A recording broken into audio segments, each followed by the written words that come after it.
The term accidental landlord is one you've probably heard a lot lately. But what exactly is an accidental landlord? Well, it could be someone who inherited a property, moved in with a partner, or, as is increasingly the case, couldn't sell their house or flat. Well, to find out more about the ins and outs, I'm joined in the LetYourProperty.tv studio by the Evening Standard's very own accidental landlord, Victoria Whitlock. Well, Victoria, welcome. And firstly, what is an accidental landlord? Well, I think the phrase accidental landlord was coined in I think sort of 2008, when people started to let out their homes because they couldn't sell them because the prices had crashed. And then it just became a term to refer to anybody who's letting out their home because they've got somewhere else they need to move to, or they can't sell it, so they decide to let it for the time being. So they're not professional landlords as such. They don't have a portfolio. They've usually just got that one property, or possibly, one buy-to-let property, but they're not, going into this in a big way at all. You're obviously an expert when it comes to this kind of thing. You have a column with the Evening Standard. Can you tell us a bit about that?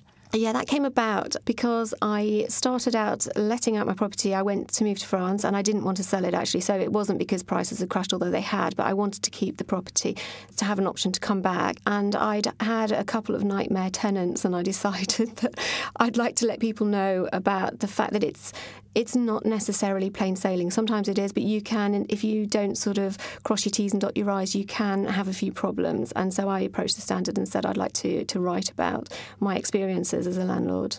And I guess through that, I imagine that you've learnt a bit more as well, and listened to what landlords out there are saying as well. Yeah, I occasionally get landlords, they tweet me or they contact me through my website and tell me about problems they've had. Sometimes they ask me for advice. I'm not sure that I'm an expert, so I'm not always able to give advice, but I can just tell them what's happened to me and how I dealt with it, and then how I learned from doing things the wrong way and now started to do them the right way. And I guess, as a mother yourself and with other responsibilities, being a landlord is just another thing that you sort of deal with on a daily basis. How do you find juggling all of those things? Well, if you get the right tenant, then sometimes it's not a problem. I can go a few weeks and I don't hear from the tenants and I don't have to do anything at all. But there can be weeks when I am constantly in demand by the tenants. I'm running backwards and forwards. Something happens and you need to deal with it straight away. If it's an emergency, if it's a blocked toilet, for example, the tenants do expect you to deal with those, whether you've caused a problem or not. And, you do have to drop everything. I might be suddenly going off to school to pick one of the children up and I have to quickly do a U-turn and dash to the property and sort things out. I mean, thankfully, these days with the internet, you can sort out problems online a lot of the time and on the phone. But no, I'm not complaining about it, because I know there are people out there who don't have a property at all. But it's not something you should go into without thinking about it and working out if you've got the time, particularly if you've got a full-time job, then you might not have the time to also deal with a property. Yeah, I was about to ask you, I guess, for people who are perhaps considering renting out a property, I mean, what advice do you have before they get started and perhaps commit to that? Yeah, I think you should think about whether you really want to do that, because it is a business. As soon as you start taking money from somebody for your property, you have become, if you like, a professional landlord, and you have responsibilities. You have to make sure that you've got all the legal paperwork in place, that you've done all the proper checks on your property. I would strongly suggest that you do have the right insurances in place, so that if anything goes wrong, you're covered. And that means not just your normal household insurance, you've got to get proper landlord's insurance if you want to be protected. You also have to make sure that you've complied with gas safety regulations and that everything in the property is safe and sound, all that sort of thing. And then there's a lot of paperwork to do, so you've got to make sure you've got the time to deal with it. And then you've got to think about whether you want to use an agent, whether you want to do it yourself. And using an agent can take away a lot of the pressure, but it's also very expensive. So you look at the figures as well and work out, can you afford it? Because you'll be surprised at how expensive it can be to let a property. Yeah, and as you say there, I guess with all the legislation and rules and regulations that exist for landlords, it is easy to get bogged down by the paperwork. I mean, how can you make it more manageable? Well, I think some people just decide they'll use an agent, and an agent to manage as well as to let the property. And that does make it, I suppose, quite easy. But I would say that if you do that, then remember that although the agent will tell you they're your agent and working on your behalf, they're actually working for themselves. So you are still ultimately responsible for the property. So you need to keep an eye on it, and you need to keep an eye on what the agent is doing. And then, just think carefully about whether this is something that you want to do. And there are websites where you can go to get information on what paperwork you need in place and all the regulations that you need to follow. I mean, I look at directgov.co.uk. That gives quite a lot of advice for amateur landlords in terms of what you need to do, what you absolutely need to do to make sure that everything's protected and covered and you're doing things by the law.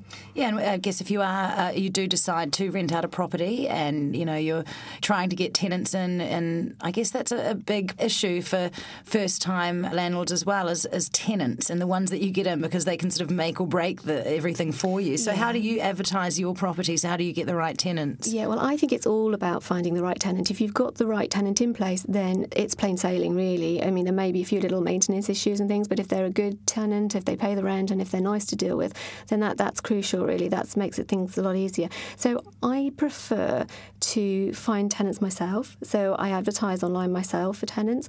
Some people might prefer to go through an agent, and that's fine. But even where I have used an agent, I've preferred to do the viewings myself or to accompany them on viewing, so I can meet the tenant before they take the property. So I know that I feel comfortable with them and they feel comfortable with me and we know each other. What kind of criteria do you use to choose your tenants?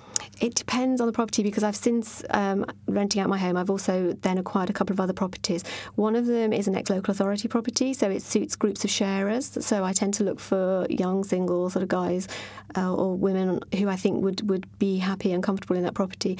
The other one is a one-bedroom flat, and I really like single guys in there, because I know this is a bit sexist, but I think that single men make the very best tenants. They know how to change a light bulb.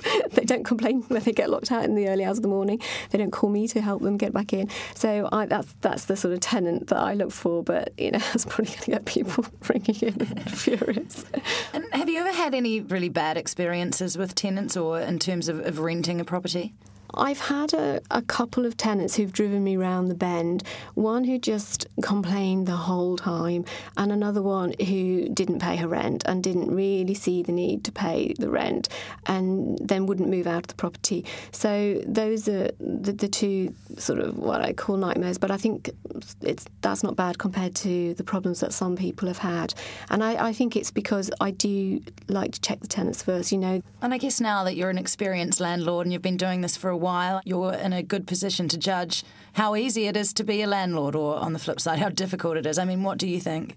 Yeah, as I said, if you've got the right tenants in place and before you let the property, if you make sure that it's sound, don't think, that'll be okay, the tenant won't notice or it won't matter. Just make sure that everything is sorted, it's a good, solid property, and then make sure you get the right tenant. Even if you use an agent, make sure you meet the tenant, that they've met you, that they know what they're responsible for, you know what you're responsible for, you've got a good tenancy agreement in place with them. Make sure they've passed all the credit checks and that you feel that they're going to be able to afford the rent. And then it's not such a problem, but be prepared for the odd maintenance issue that you're going to have to deal with, and also the odd expense. There are expenses that come with any business, and like any business, it can be expensive from time to time, and you have to be prepared to accept that before you go into it, really. Excellent. Some great advice there. Thank you very much for joining us, Victoria Whitlock. No worries. Thank you.